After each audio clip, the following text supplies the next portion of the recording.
Okay, well, good afternoon. We have Guillaume with us from Guillaume Michel, and because we didn't get out to the vineyards last year to taste the 2019 vintage, I'm very excited to have Guillaume here to tell us about his thoughts on the vintage in Chablis. Over to you, Guillaume. Okay. Hello, Harriet. Nice to see you. My thought about the 19 vintage in Chablis, it's once again, it's a vintage of climate change and global warming. We had, once again, we had a very dry and hot summer season with the heat waves, actually. So, but before that, I have to say that it all started quite normally. But at the end of 2018, we had quite a cold and wet January. So it looked like a winter actually, but suddenly what happened is that in February, the temperature became much more higher than usual. And we even had some temperature around more than 20 degrees Celsius in the afternoon in February, which is absolutely impossible to think before, because it should be the winter. It should be cold, very cold, and almost having some snow at this time of the year. So as you can see, in February it was already signs of not a common usual vintage actually. So what happened is that finally we didn't have a real winter. It was more like a long autumn, endless autumn. And so logically what happened is that in March, despite the quite cooler time in March, we had the first sign of bud break actually. And it's finally, we can say that at the end of March, very beginning of April, everything was after the bud break was everywhere, so which is quite early. So in that situation, the winemaker start to stress, because early bud breaks means more spring frost risk, and that's exactly what's happened in April. Actually, we had some spring frost during the night. We had temperature below zero, and even it dropped down to -5 degrees Celsius in mid-April in the night. So it was quite stressful. But hopefully the bud were not very developed, so they resist actually. And also we helped them to resist because we decided to light the smudge pot, the candle, what we call the candles, to protect the vineyards. So it helped us to save a little bit of the harvest, but we realized a few months later that we had some damages because of frost actually. So and then after that we had logically an early flower as well. So to give you an idea, usually the flower in the vineyards, it's around mid-June, and this year in 2019 it was more the beginning of June actually that it started flowering. And because this time of the year was also a bit cooler than usual, we had a long flowering time. And long flowering time means also issues of coulure and mirandage then after that, which is another consequence on the yields at the end. And then after that, it was the heat wave. We had two heat waves. First one at the end of June, second one at the end of July, with temperature going more than 40 degrees Celsius for several days. And so despite the fact that the growing season was quite speed at this time, but also we had some damages on the grapes, just like burned the grapes actually. So at the end, you can see that it was quite not a very easy vintage for us. So at the end, we finally started the harvest in mid-September.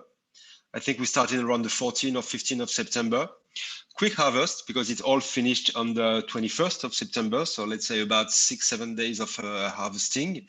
We had to go fast. We need to go quick harvest right now because of all this the maturation, because it's very hot, the maturation gets much quicker. So, and we have to be careful not to harvest overripe grapes. So the harvest was quite quick. And at the results, the vintage, we could resume 2019 vintage as difficult vintage in the vineyards, stressful vintage in the vineyards.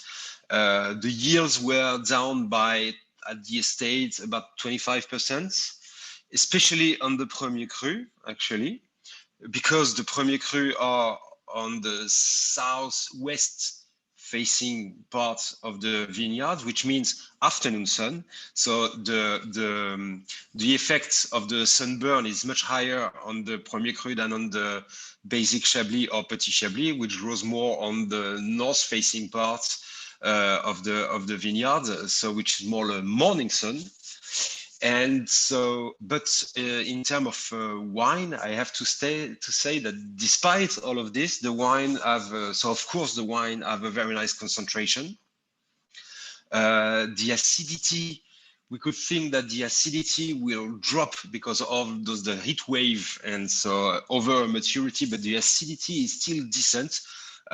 Total acidity is between 3.5 and 3.8 roughly in 2019, which is more acidity than on 2018, for instance. 2018 was a bit lower.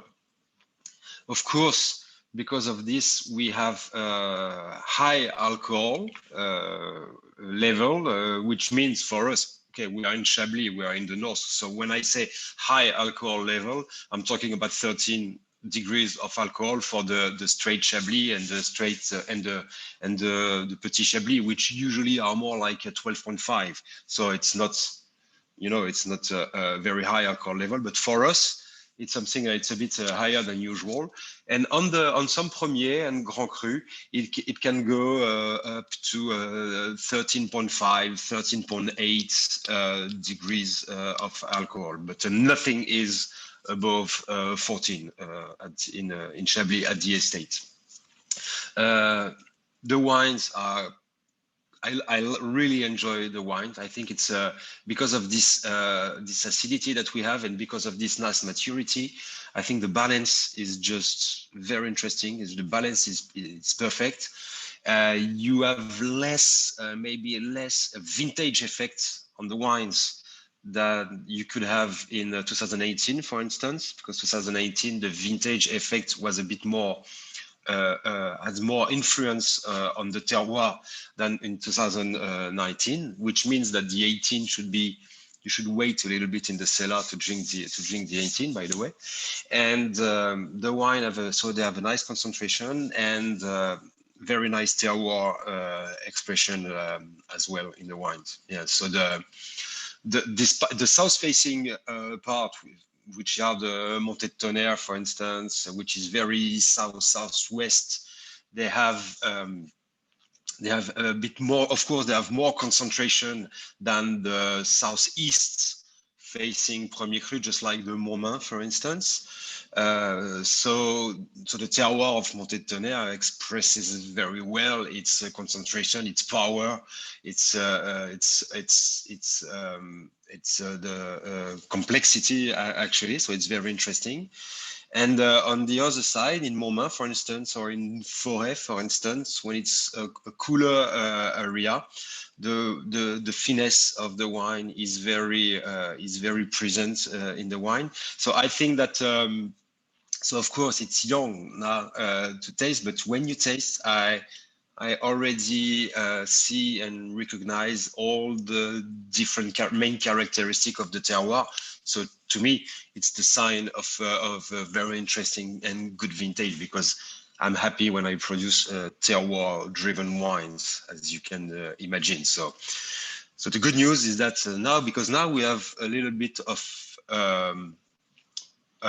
all vintages in that style, you know, with 18. We already had that in 06, for instance, you know, this kind of warm vintage, warm climate vintages. And we're quite happy because I clearly see that despite this global climate change, we still have in Chablis a very strong and very powerful terroir, actually, that is not that much influenced by all the characteristics of the vintage. It's quite good news for the future. Thank you. Thanks, Guillaume. That was just really fascinating insight. I think this is what I've heard from a lot of producers about the 19 vintages. The acidity held itself, and I think you put your finger on the button there by saying it's the terroir that holds the acidity rather than the actual wines, and that's the gift of Chablis and Burgundy as a whole, isn't it? That's what is very interesting, because sometimes when you see the analysis analytically, when you look at the acidity, you will be like, oh my god, it's low. You can compare to what we were used to have. But when you taste the wine, the sensation in the mouth is not that low. So that's I like to say that it's a part of the magic, you know, of the Chablis terroir.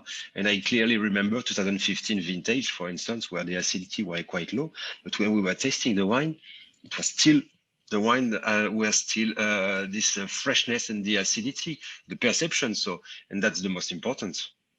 This is it, exactly. And what the other interesting point was the fact that those premier crus on the southwest facing banks are getting more sunshine. Does that mean that perhaps in 10, 20 years time, those premier crus, you know, won't be as good as the ones, or the village sites even on the southeast facing slopes? Will the premier cru sort of setup change, do you think, with climate change, with global warming?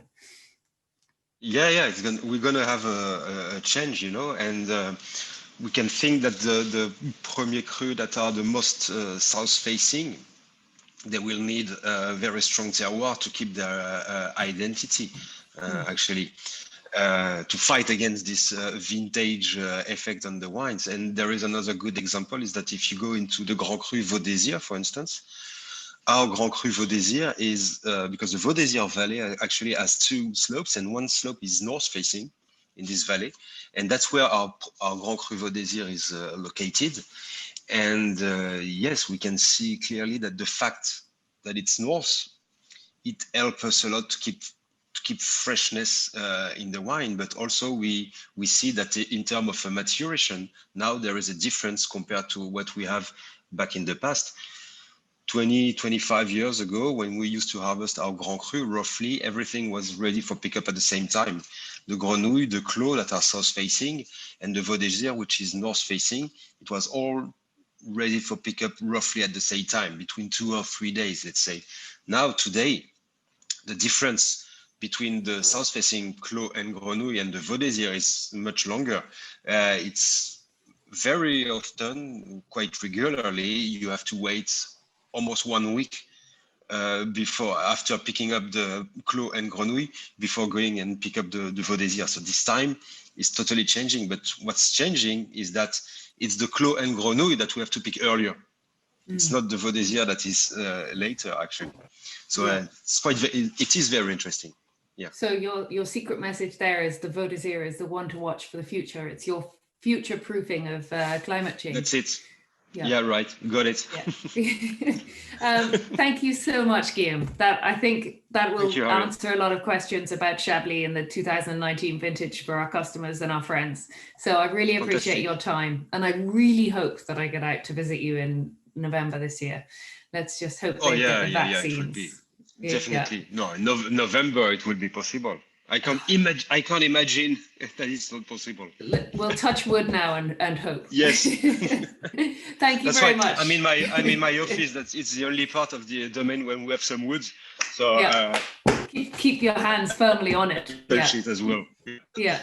Thank you so much, Guillaume. Yeah, have a lovely day. Brilliant. You're welcome. You too.